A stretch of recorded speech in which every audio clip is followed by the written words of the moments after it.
কথাগুলো মন দিয়া শুনবেন।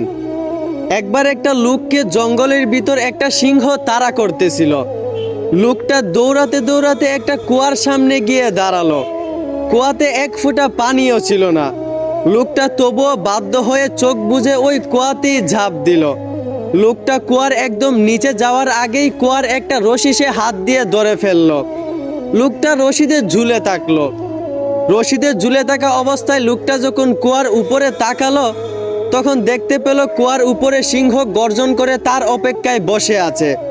লোকটা যখন তারপর কুয়ার নিচে তাকালো, তখন লোকটা দেখতে পেল নিচে একটি বিশাল বড় সাপ মুখ খোলা রেখে অপেক্ষা করছে, যেন লোকটা নিচে পড়লেই তাকে গিলে খাবে।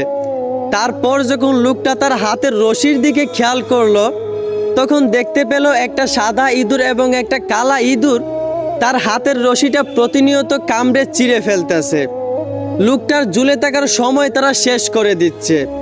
তারপর হঠাৎ করে লোকটা খেয়াল করলো তার সামনে একটা মৌচাক। লোকটা কি মনে করে যেন মৌচাক থেকে একটু মধু আঙ্গুল দিয়া খেলো।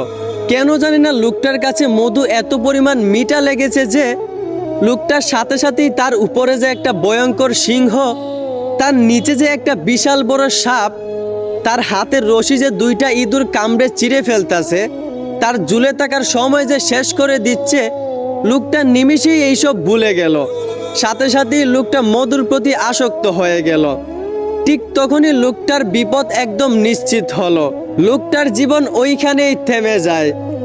এই গল্পটাকে শুধু গল্প ভাবলে হবে না, বরঞ্চ এইখান থেকে আপনাকে শিক্ষা পেতে হবে।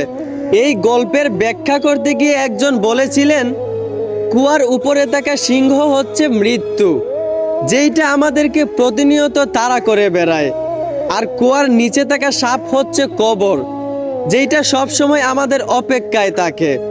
আর রশিতে থাকা সাদা ইঁদুর হচ্ছে দিন, আর কালো ইঁদুর হচ্ছে রাত, যেইটা সবসময় আমাদের আয়ু কমিয়ে দেয়।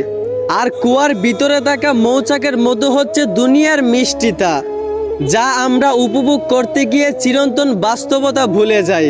লোকটা যেমন গুহার ভিতরে সামান্য মধুর মিষ্টি উপভোগ করতে গিয়ে তার উপরে থাকা সিংহ এবং তার নিচে থাকা সাপ এই বিপদগুলা ভুলে গিয়েছিল, ঠিক তেমনি আমরাও দুনিয়ার সামান্য রং তামাশা উপভোগ করতে গিয়ে আমরা আমাদের আখিরাত ভুলে যাই। একটা কথা মনে রাখেন ভাই, আপনিও যদি দুনিয়ার সামান্য রং তামাশা উপভোগ করতে গিয়ে আপনি আপনার আখিরাত ভুলে যান, তাহলে মনে রাখেন আপনার পরিণতিও কিন্তু ওই কুয়াতে থাকা লোকের মতো হবে। আশা করি আমার কথাগুলো বুঝতে পারছেন। ধন্যবাদ।